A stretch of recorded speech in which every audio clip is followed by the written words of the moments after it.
Welcome to the module on the incident command system. I'm thrilled that you're here for what I consider an important lecture in this course. Today we're diving deep into the incident command system, commonly known as ICS. You'll see the full title on your screen: the Incident Command System, ICS 100 and ICS 200 Foundational Concepts for Nursing Response. Now I know what some of you might be thinking. This sounds like something for firefighters and emergency managers, not nurses. But I'm here to tell you that nothing could be further from the truth. As healthcare professionals, especially in today's world, you will be involved in emergency response. Whether it's mass casualty incident, a disease outbreak, a natural disaster, or even an in-hospital emergency, understanding ICS isn't just helpful, it's essential. This is basically a 1 to 2 hour session, depending on how much you slow down and how much you pause it to stop and think. And we're going to cover a lot of ground. We'll start with ICS 100, which gives you the foundational understanding of how this system works, and then we'll move into ICS 200, which prepares you for supervisory roles in emergency response. By the end of the lecture, you'll understand exactly where you fit in during an emergency, how to communicate effectively and with other agencies, and how to be valuable and a confident member of an emergency response team. Now, what I do want to tell you is ideally you will take through FEMA the ICS 100 and 200 course.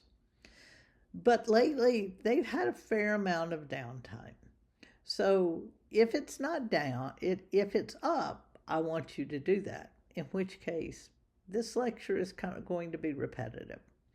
But if it's down, this will at least give you part of the content that you would get in that course. So let's get started. Take a moment to get comfortable, grab yourself something to take notes on, and let's begin this journey together. And hopefully, as a nursing student, you'll leave here understanding your role. All right, we're going to divide this lecture into two main parts. Part 1 focuses on ICS 100, which are the foundational concepts. This is where we build your understanding from the ground up. Looking at what we're covering in Part 1, we'll start with the history of the development of ICS. And trust me, understanding where this system comes from will help you to appreciate why it works so well. We'll then talk about how ICS integrates with the National Incident Management System, or NIMS, which is a nationwide framework that ensures everyone is speaking the same language during the emergencies. Next, we'll dive into the 14 NIMS management characteristics. Now, I know 14 sounds like a lot, but their characteristics are the DNA of ICS. They're what make the system work, and you'll see them pop up again and again. We'll also cover ICS organizational structures, who reports to whom, what the different sections do, and most importantly, where you as a nurse will fit into the structure. We'll look at both command, staff, and general staff functions, and I'll give you plenty of healthcare-specific examples. Before we move into Part 2, I want you to have a rock-solid understanding of those foundational concepts. So, if at any point you're feeling confused, please stop the video, and if you need to, email me a question and ask me. Send me a text message. The material builds on itself, so it's important that we're all on the same page. Let's jump into the history of ICS. All right, let's travel back to the 1970s in Southern California. I want you to picture a massive wildfire that's sweeping through the region. There are multiple fire departments, law enforcement agencies, and emergency services are responding. And there's plenty of resources. There's firefighters, there's equipment, there's water supply. But even with all of this, the response is chaotic. When investigators studied what went wrong, they discovered something that was kind of surprising. The problem wasn't a lack of resources or failed tactics. The problem was inadequate management. Different agencies were using different terminology. There was no clear chain of command. Nobody knew who was in charge of what. Communication was a nightmare. This revelation led to the creation of the Incident Command System. ICS was designed as a standardized, on-scene, all-hazards incident management system. And the phrase all hazards is crucial. It means ICS works for any type of emergency: a wildfire, a hurricane, a mass casualty incident, a disease outbreak. The same management structure applies. Now let's talk about why this matters to you as a healthcare professional. Look at the benefits on the right side of the screen. First, ICS clarifies the chain of command. During a mass casualty incident in your emergency department, you'll know exactly who you report to. There's no confusion, no conflicting orders, just clear authority lines. Second, it improves communications, and it mandates plain language. No more code blue, meaning one thing in one hospital and something different in another facility.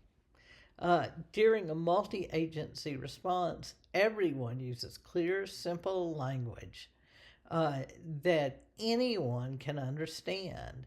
If there's a cardiac arrest, you say cardiac arrest, not a code. Third, ICS provides systematic planning. You're not just reacting, you're working from a structured incident action plan that lays out clear, achievable objectives.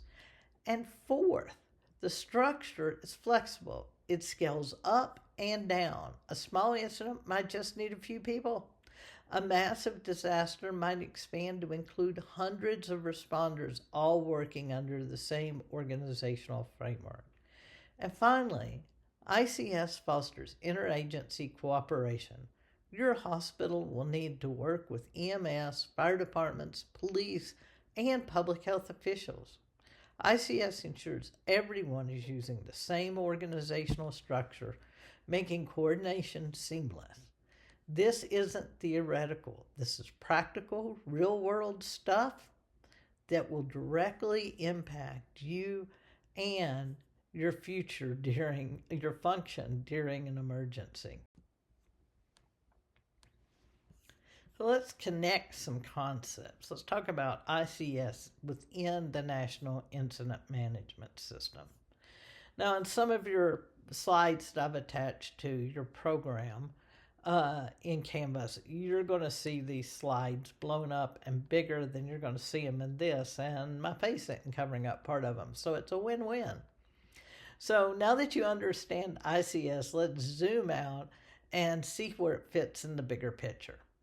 ICS is actually part of something larger called the National Incident Management System, or NIMS.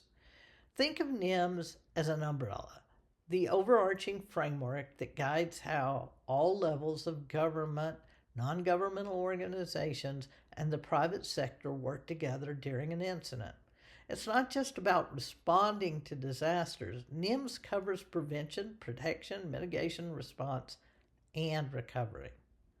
NIMS has three major components, and I want you to see where ICS lives within the framework.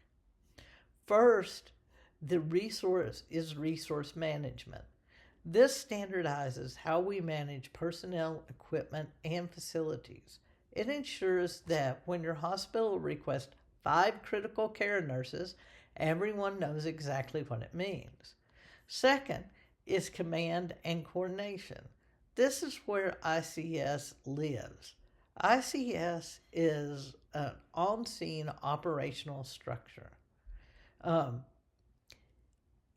But command and coordination also include emergency operations systems centers, or EOCs, which coordinate support and resources from off-site locations and other leadership structures. And then third is the communication and information management. This ensures responders have the information, systems, and communication capabilities they need to coordinate effectively.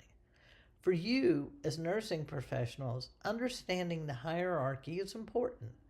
When you're working within ICS at your hospital during an emergency, you're part of this much larger national framework. Your hospital's response can integrate seamlessly with local, state, and even federal efforts because everyone is following the same system. Looking at the diagram on the right, this visual representation shows you how these components interconnect. ICS is firmly planted within the command and coordination, but it touches resource management and communication as well. Everything works together. There are 14 NIMS management characteristics. All right, so here's where we get into the nuts and the bolts that makes ICS work. These are the 14 NIMS management characteristics, and I want you to think of these as foundations, the principles that everything else is built on. I'm going to go through all 14, but don't worry, you don't need to memorize them all right now, or probably at all. What I want you to understand is the themes: clear communication, organizational flexibility, accountability, and coordinated action. So let's go through them. Number 1, common terminology. Plain language, no codes, no jargon. Everyone understands everyone else. I know, that's hard. We're nurses. We use a lot of jargon, but not during an emergency. Number 2, modular organization. The structure expands or contracts based on the incident's needs. Small incidents, small teams. Large incidents, expand accordingly. Number 3, management by objectives. Everything you do is driven by clear, measurable goals. No random actions. Everything has a purpose. Number 4, incident action planning. Whether oral or written, the IAP, or Incident Action Plan, guides the operation for the specific time period. Number 5, manageable span of control. A supervisor should manage 3 to 7 people, optimally 5. This prevents burnout and assures effective supervision. Number 6, incident facilities and locations. Standardized names for facilities. So, incident command post, the staging areas,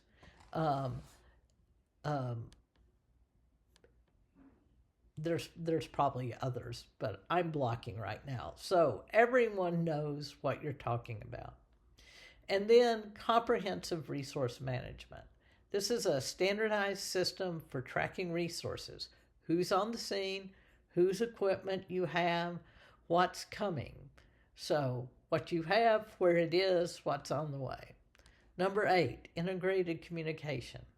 a common communications plan so all the responders can talk to each other. Number 9, establishment of transfer of command. Command is established immediately and can be formally transferred when proper briefing is completed. Number 10, a unified command. Multiple agencies can share command authority when they all have jurisdiction.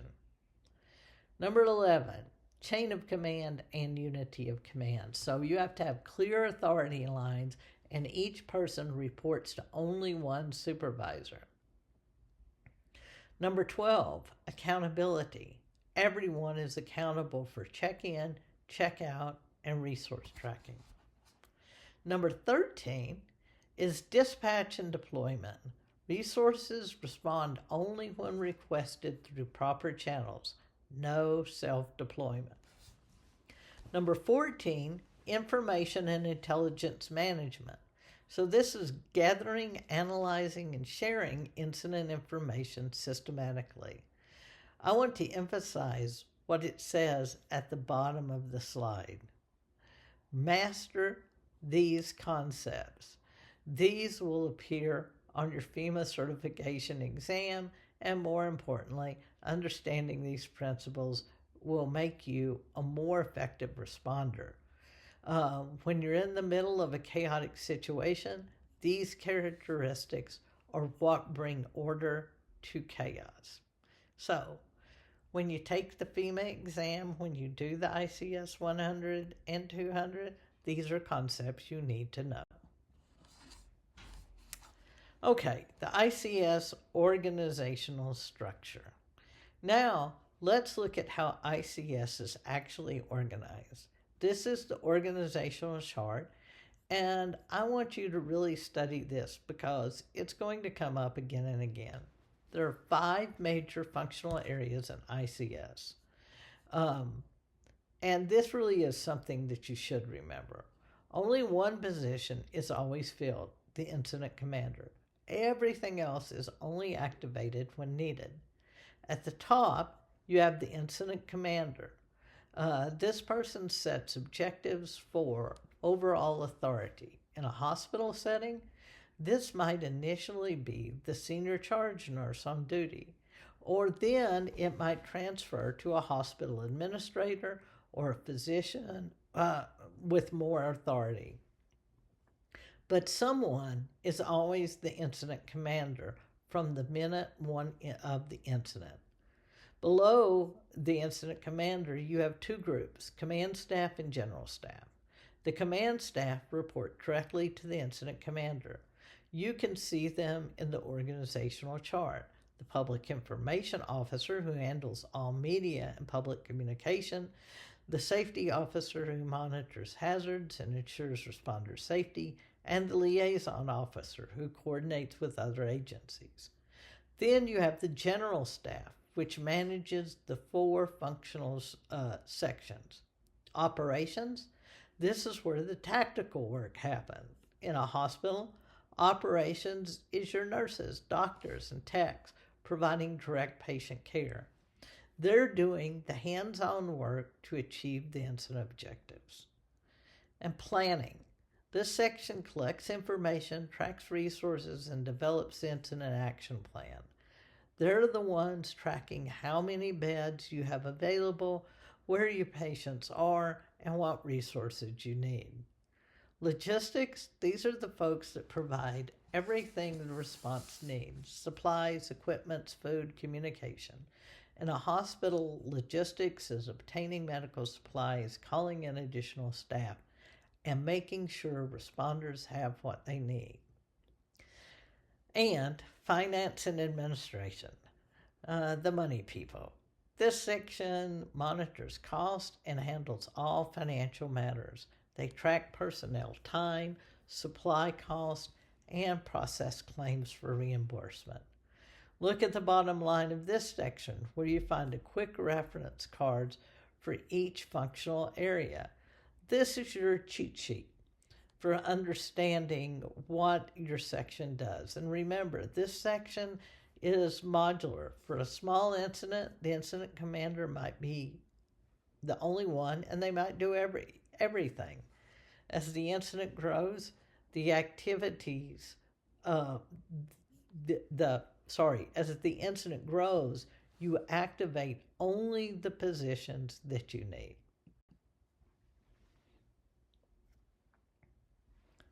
The incident command and command staff are essential. So let's talk a little bit more about the incident command staff roles, because if you're going to work within the incident command system, you need to understand who's in charge and what they're responsible for. The incident commander is the single point of command. The person has overall responsibility and authority for the entire incident. So let me talk you through the ICS key responsibilities, because this is important. The ICS incident objective sets incident objectives based on established priorities. For those priorities, as always, life and safety are first, then incident stabilization, then property preservation. Everything flows from these priorities. The IC establishes the organizational structure. They decide when to activate sections, who fills the key positions, and how the organization expands as the incident grows. The IC approves and implements the incident action plan. Nothing happens without IC approval. They're the final decision maker. The IC ensures incident safety for all personnel. If the safety officer identifies a hazard, they report to the incident commander, who makes the call on how to address it. The incident commander coordinates activities with the Emergency Operations Center and other agencies. If your hospital is part of a larger community response, the incident commander is the one maintaining that coordination. The incident commander authorizes the information release through the public information officer. Reporters can't just interview anyone. All information goes through official channels. The incident commander establishes incident facilities, orders resources, and approves demobilization plans. Everything runs through this one person.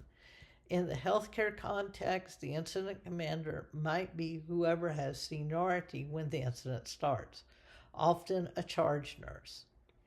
But as more qualified people arrive, command transfers to someone with broader authority, like a hospital administrator.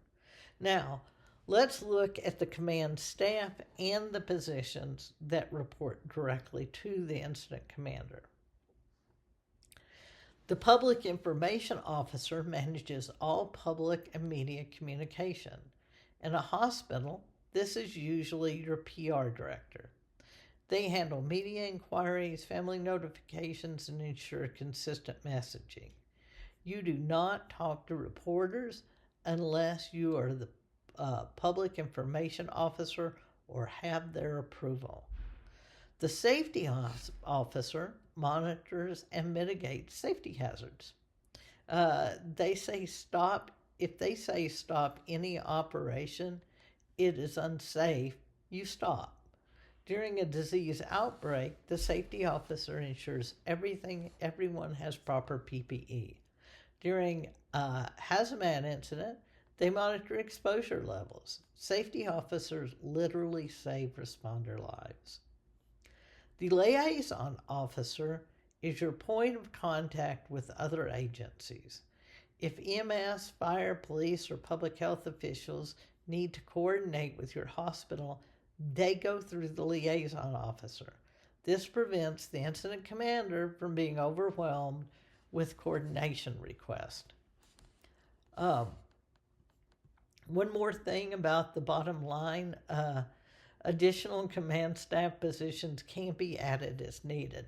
For complex incidents, you might have a legal counsel or a medical advisor reporting to the incident commander. Let's talk a little bit more about the general staff.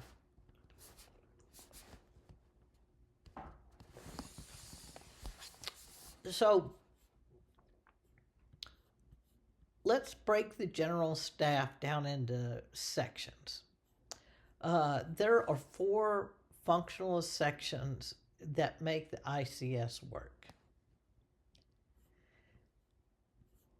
at least at the operational level. So for nurses, understanding these sections is crucial because you will likely be working within the operations section. So let's start with operations. Operations conducts the tactical work to meet the incident objectives. What are operations? Major activities? Well, they direct all tactical operations, patient care, triage, and treatment. They implement the incident action plan. They're the ones actually doing what the plan says. They request additional resources through the incident commander. They assign tactical units to specific tasks. They ensure safety protocols during operations. And they report progress and any changes back to the incident commander. In a healthcare setting, if you're a nurse providing direct patient care during a mass casualty incident, you're working in the operations section. The operations section chief might be an ED physician who's directing all the patient care teams, coordinating triage, managing treatment areas, and ensuring patients are given the care they need. Planning is next. Planning collects, analyzes, and disseminates incident information. They're the brains of the operation, constantly assessing the situation and planning ahead. Planning major activities include developing the incident action plan itself, tracking and documenting all resources, maintaining incident documentation, so using ICS forms, and we can talk about them later, and conducting situation assessments, preparing demobilization plans, and displaying incident status information. In a hospital, planning tracks bed availability, patient census, staff assignments. They maintain the big board that shows what resources you have and what you need. They're planning for the next 12-hour operational period while operations is executing the current one. Logistics provides everything that response needs. Think of them as the super engine. Logistics orders and receives resources and supplies. They provide communications support, radios, phones, backup systems. They arrange for food and facilities. They provide medical care for responders, not patients. Patients are operations. They maintain and service equipment. They provide ground and air transportation. In a hospital emergency, logistics is calling in off-duty nurses, obtaining medical supplies and pharmaceuticals, and arranging meals for staff, working extended shifts, and making sure that all equipment is functional. Without logistics, operation grinds to a halt. So finance and administration monitors incident cost and handles financial matters. They might seem less exciting than operations, but they're critically important, especially for reimbursement. Finance and administration tracks personnel and equipment time, documents all incident costs, processes compensation, and claims. They manage procurement contracts, they prepare cost estimates, and they maintain time records for reimbursement. After a declared disaster, your hospital can seek reimbursement from FEMA for disaster-related costs. Finance and administration is a section that documents everything to support those reimbursement claims. such as staff overtime, supply cost, equipment usage. And without financial documentation, your hospital loses money. So each section has a section chief, which reports to the incident commander, and each section can expand as needed. But remember, these sections are only activated when the incident commander determines they're needed. Small incidents, the incident commander might handle everything. Large incidents, all 4 sections might be fully staffed with branches, divisions, or groups underneath. Okay, so let's take everything we've learned so far and apply it to a real-world scenario. This is where ICS comes alive. The scenario is a tour bus overturns 2 miles from your hospital. Initial reports indicate 30 injuries, some critical. The ED receives the alert at basically 14:15 to 2:15 p.m. Let's talk about how ICS principles apply in all 4 phases. So phase 1 is the initial response. The ED charge nurse immediately recognizes this is more than the hospital can handle with regular operations. So they assume the role of incident commander. Notice the principle of establishment of a command. Someone takes charge immediately. Using common terminology, the incident commander declares a mass casualty incident over the hospital radio system. Now, not a code jargon, clear, plain language. The incident commander sets initial objectives, follows the priority order, triage all patients, provide life-saving care, and request additional resources. That's management by objectives in action. From a nursing perspective, if you're that senior charge nurse, you're the initial IC unit. Someone more qualified arrives to relieve you. In phase 2, building structure, the incident commander designs team leaders for triage, treatment, and transport. Notice the modular organization principle. The structure is expanding. Each team leader supervises 4 to 5 nurses. The manageable span of control. Each supervisor has an operational number of direct reports. The structure is simple but clear. Incident commander at the top, team leaders in the middle, and staff nurses at the bottom. Everyone knows their role and who they report to. As a nurse, you might be designated as a team leader at this point, responding directly to the incident commander and supervising a team of staff nurses. In phase 3, you have an expanding response. A hospital administrator arrives, receives a thorough briefing from the charge nurse incident commander, and formally assumes command. The transfer of command done face-to-face with a complete briefing. The new incident commander establishes a command post in a conference room, activates ICS operations, and appoints a public information officer for media inquiries. Your role as the nurse is still clear even as the structure expands. If you were a team leader, you'd still be a team leader, but now you might be reporting to an operations section chief instead of directly to the incident commander. Phase 4 is coordination. A liaison officer coordinates with EMS and fire agencies on scene. If this becomes a multiple jurisdiction response, you might see a unified command principles applied.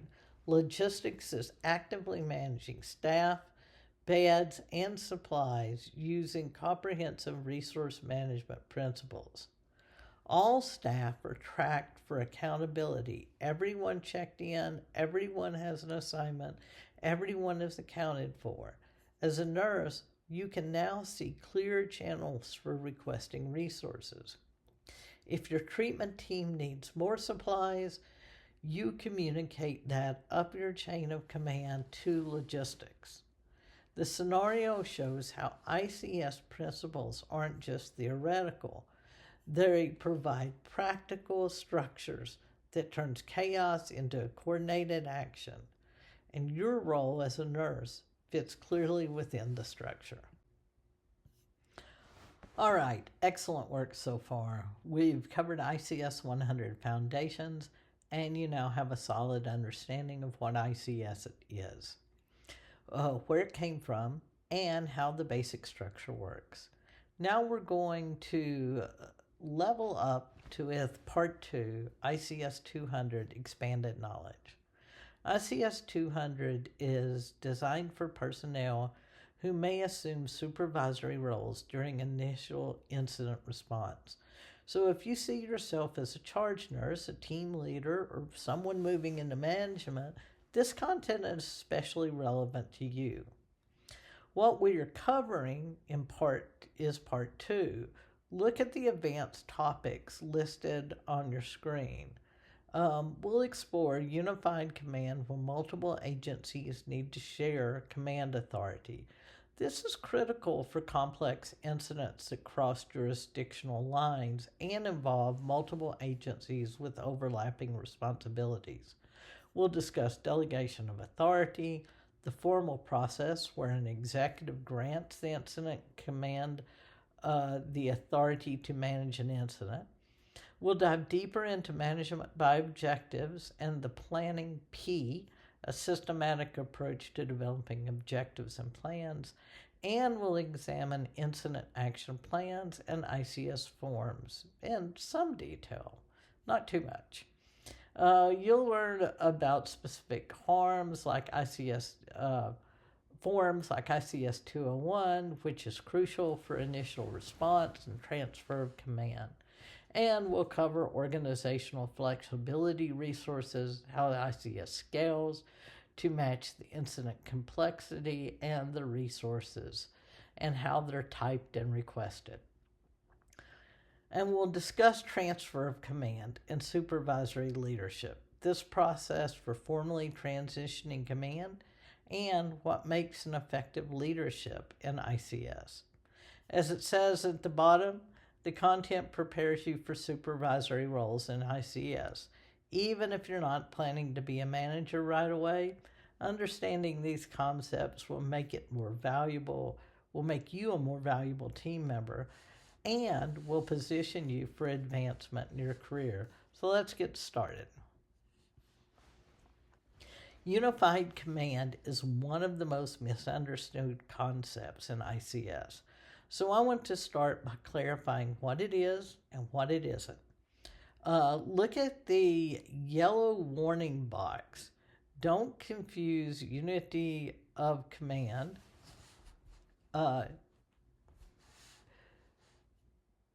with unified command. These are different concepts. Unity of command means each person reports to one boss. It is about individual accountability. You have one supervisor, not multiple people giving orders. Unified command is about sharing leadership at the top. Multiple agencies share command authority and make joint decisions. So when you use unified command,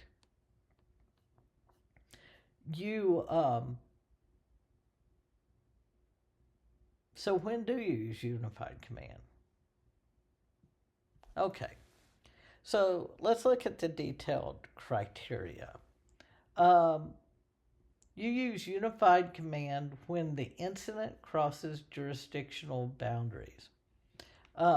Like a hazmat spill that affects multiple cities or counties. You use it when multiple agencies have legal responsibility for different aspects of response. Fire handles the hazmat, police handles the evacuation, and health department handles the public health. You use it when the incident affects multiple disciplines that all need to be involved in the decision. You use it when agencies have overlapping authority at the scene and need to coordinate their efforts. The key is that multiple agency cooperation is essential, and resources from different agencies must be coordinated under one plan. Now, how does Unified Command actually function? It's a 5-step process. Step 1, agency leaders work together to establish common objectives. They're not making separate plans, they're agreeing on shared goals. Step 2, they develop strategies that respect each agency's authority. Fire does fire stuff, health does health stuff, and they're coordinated. Step 3, they create a single unified incident action plan that's approved by all agencies. One plan, multiple agencies executing it.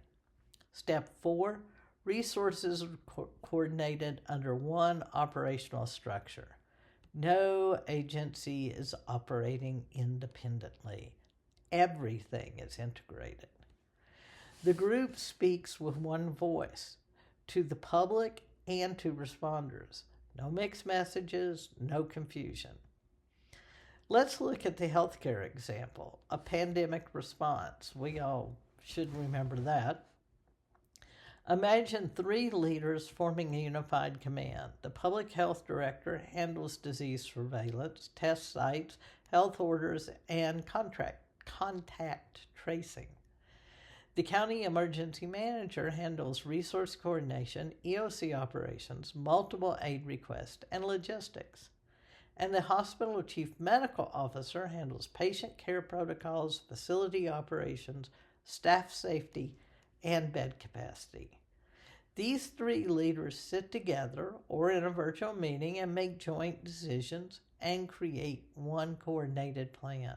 The result? Unified testing strategy, efficient patient distribution across hospitals, consistent public health messaging. Each agency maintains its legal authority and areas of responsibility, but they're working together under one plan. That's the power of unified command. Unity of effort while respecting agency authority. Now let's talk about delegation of authority. Authority, which is the formal process where an agency executive grants an incident commander the authority to manage an incident. Delegation of authority. Here's what you need to understand. The incident commander makes decisions and directs resources during the incident. But if the incident is large, complex, or involves actions beyond the incident commander's normal scope of authority, they need formal authorization from their agency executive. For example, in a hospital, the charge nurse might have authority to initiate response procedures for a routine emergency.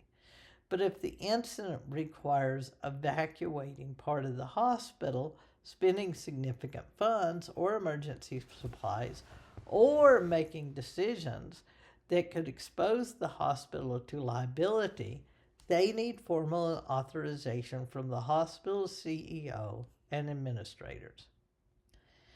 The key point: delegation of authority doesn't relieve the CEO of ultimate responsibility.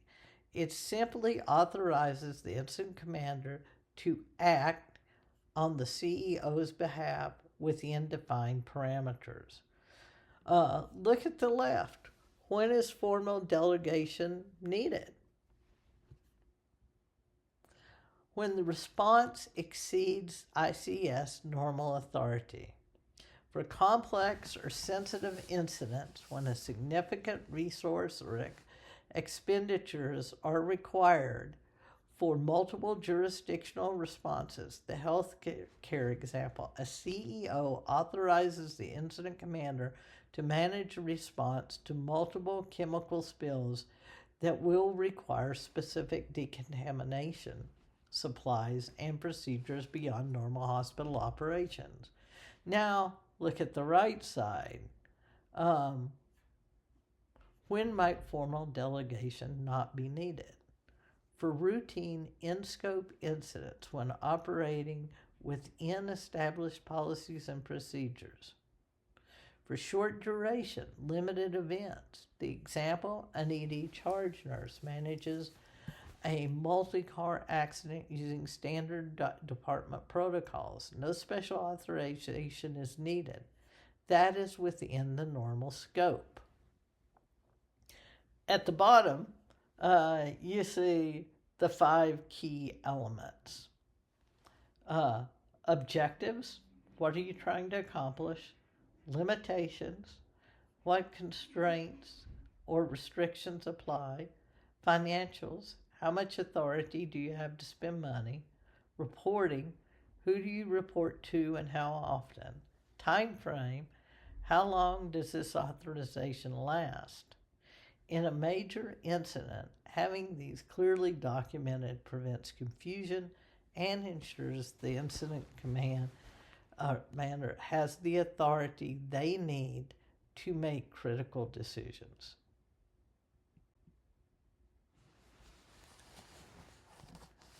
Okay, management by objectives. Management by objectives, or MBO, is a cornerstone of effective incident management. It ensures that every action taken during a response is directed toward achieving clearly defined, measurable objectives. There's a quote I love, and you see it highlighted. Well, you don't see it highlighted on the slide, but a little bit. If you can't measure it, you can't manage it. That's the essence of management by objectives. Let's talk about incident priorities first, because these drive all your objectives. There are 3 priorities. They're always in this order. Life safety. This is non-negotiable. Protecting lives comes first, always. Whether it's patient lives, responded lives, public lives, life safety is paramount. Priority 2. Incident stabilization. Once lives are protected, focus on stabilizing the situation. Stop the incident from getting worse. Priority number 3, property preservation. Only after the life safety and stabilization do you worry about protecting property and equipment. These priorities guide your developed objectives. Now let's look at the planning cycle. And on the right side, this is management by objectives and how it actually works. Step 1, you assess the situation. You understand what you're dealing with, size up and gather information, and identify hazards. Step 2, you establish objectives. Based on your assessment and priorities, set clear, measurable objectives.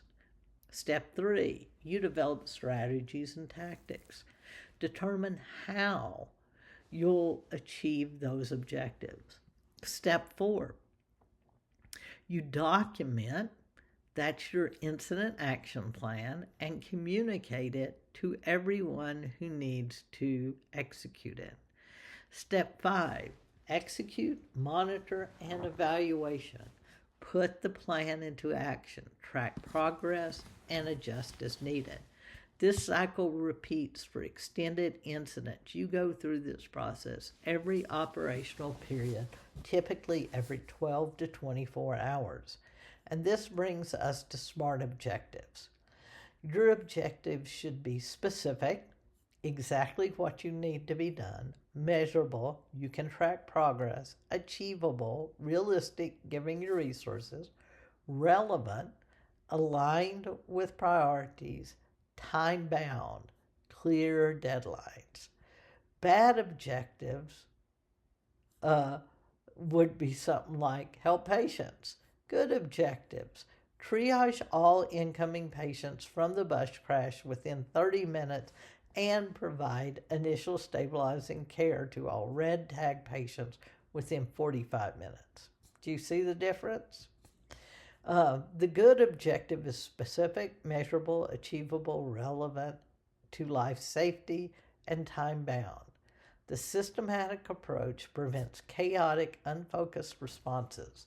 Everyone knows what they're trying to accomplish and can measure whether or not they're successful.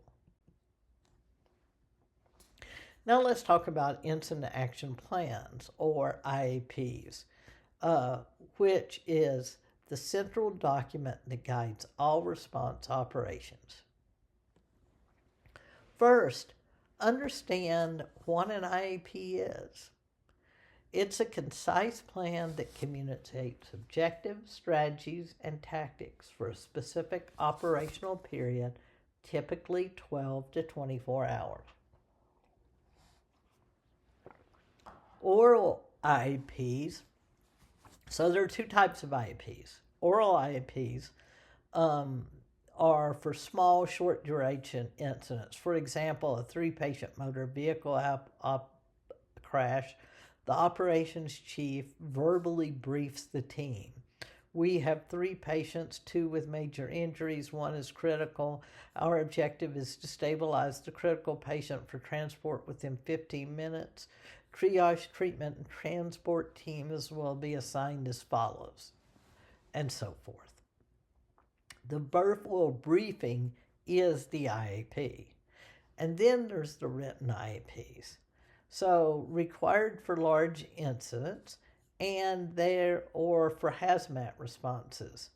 A written IAP uses standardized ICS forms, so 202 to 209. And it includes all the detailed information needed for a complex extended response. Look at the key IAP components listed. A complete IAP includes incident objectives in SMART format, organizational structure following the ICS chart with all aligned priorities, assignments, so specific tasks for each unit, division, or group, resources assigned, so personnel, equipment, supplies are allocated, and then a communication plan, radio frequencies, phone numbers, protocols, a safety plan, identified hazards, PPE requirements, safety procedures, support requirements, medical care and responders, food and facilities, maps and diagrams, visual aids showing incident geography, the critical point. Everyone works from the same plan. That's unity of effort. Operations executes the plan, planning develops it, logistics supports it, finance and admin tracks cost associated with it, and the incident commander approves it. Now let's look at planning, or the P, which is a visual representation of the planning process timeline. The planning P starts with the initial response. That's your size up and the initial IC briefing. This happens in the first minutes of the incident. Then you move through a series of meetings, tactics meetings about operational personnel where they discuss tactical operations, planning meetings or all sections come together to develop a plan, IAP preparation and approval. The plan is finalized and the incident commander approves it. Once the IAP is approved, you execute the operational period. That's usually 12 to 24 hours. During execution, you're implementing tactics, monitoring progress, and evaluating effectiveness. And here's the key.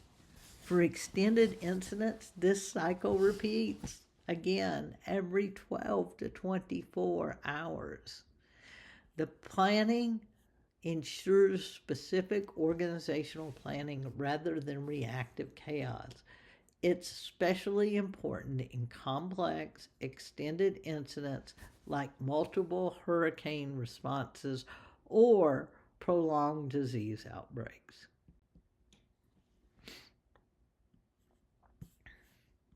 So let's talk about ICS forms, which are standardized documentation tools that make incident management more efficient and consistent. Why do we use standardized forms? Look at the processes listed. They capture critical information in a consistent format. They support resource tracking. They ensure accountability. They facilitate transfer of command.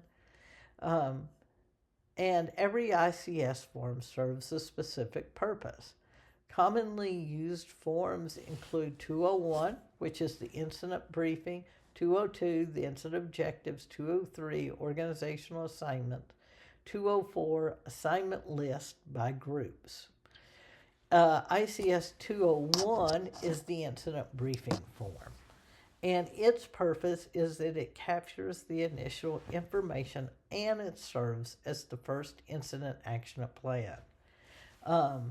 In the first 15 to 30 minutes of an incident, you'll be going to do a size up, an initial response, and you're filling out the ICS 201.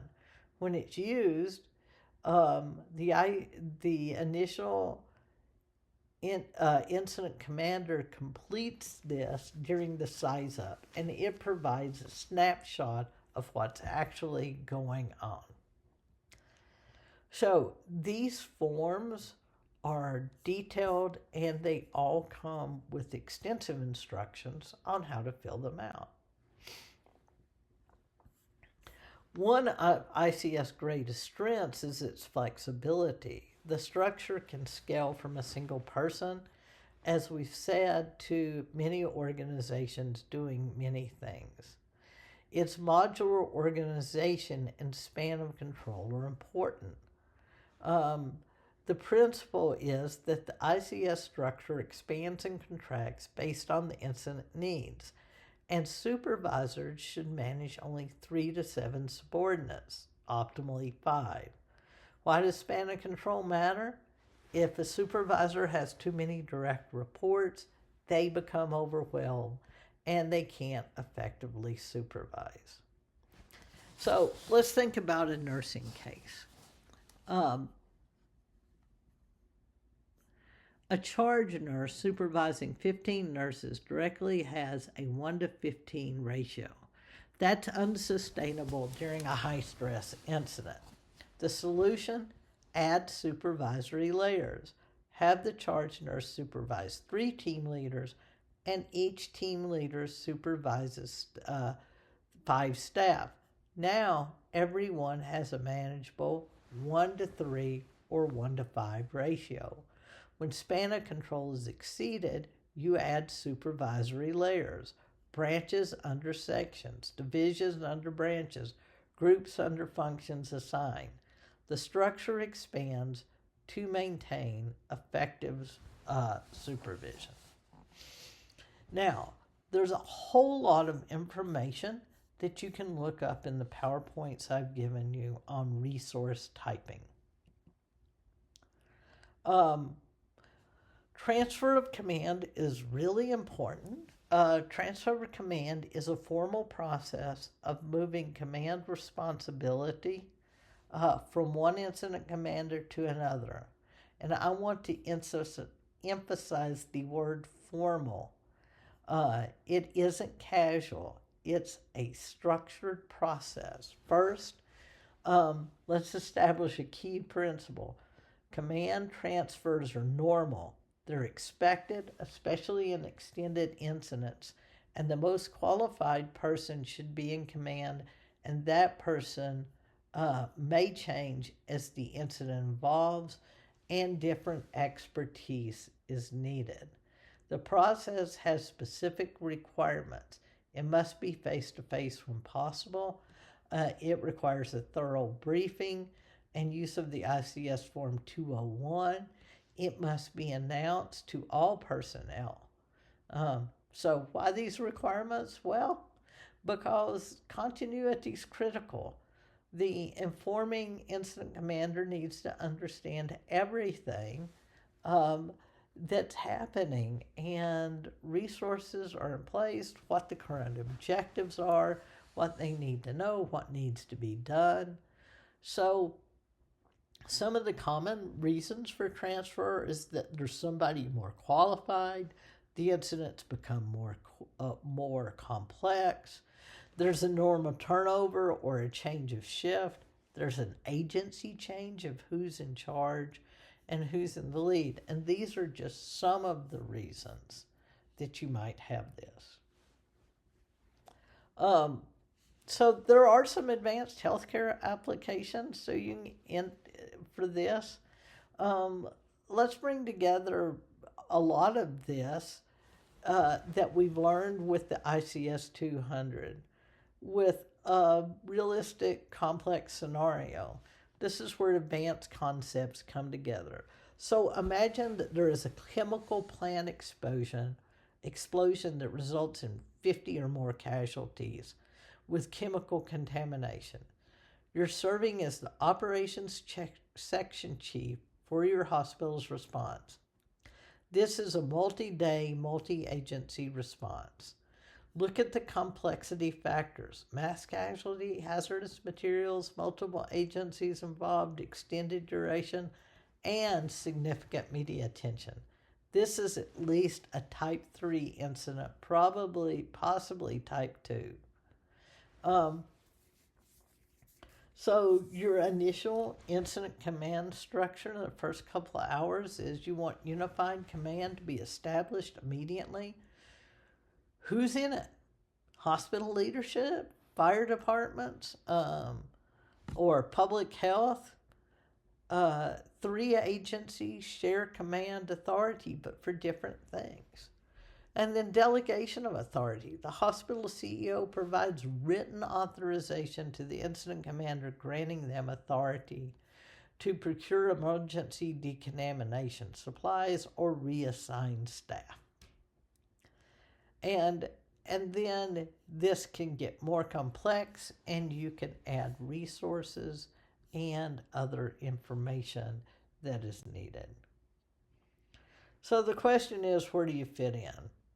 Let's pause a moment and make this personal. We've covered a lot of information today, and now I want you to think about your role in this. The slide title asked, where do I fit in? And that's exactly what I want you to consider. Here's the reality. As a nurse, you will be part of emergency response at some point in your career. Understanding your ICS role isn't optional. It's essential for effective response and for your own safety. So I want you to think about some of these reflection questions, and you can answer them on their own. Question 1. During a large-scale incident at your hospital, who is your single supervisor in the ICS structure? Question 2. Communication flows. If you identify a crucial shortage on a specific medication for your patient during the mass casualty incident, what formal communication channel do you use to request more? Hint, it follows your chain of command. Question 3. If you're designated as a triage team leader supervising 5 nurses, how do you ensure team accountability? Question 4. Span of control. You're asked to supervise 10 nurses during an incident. Which ICS principle is violated, and what do you do? And question 5. Why must you use plain English or plain language instead of hospital codes? All right, those are some questions for you to think about. If you can answer those questions as a nurse, especially a new nurse, you're in really good shape. Here's a knowledge checkpoint for you.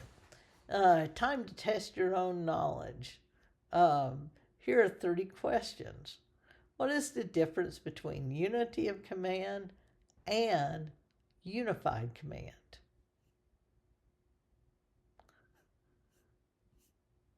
Question 2. During a mass casualty incident, you receive conflicting orders from your off-site hospital boss and your on-site ICS supervisor. Who do you obey? The hospital boss or the ICS supervisor? This is important to know. Those are your checkpoints for today. And I hope you will look those up and figure out the answers. And if you can't, you can email me. I'll help you. All right, we reached the end of today's very long lecture. Sorry about that. Incident command can sometimes be dull and dry, and I realize that, but it really is something important for you to know. So let's take a minute to review some of what you learned. In ICS 100, it's a foundations course. You learn the history of ICS, how it was born and why it was needed, and the incident involving the California wildfires. You've learned the 14 NIMS management characteristics. You learned the basic ICS organizational structure, and you saw some healthcare specific applications. In ICS 200, you learned about unified command and how multiple agencies share command authority, and you saw a pandemic response example. And you learned about delegation of authority, how it must happen, and you learned some of the ICS forms. I hope that this has been beneficial for you. And again, if you have any questions, don't hesitate to reach out.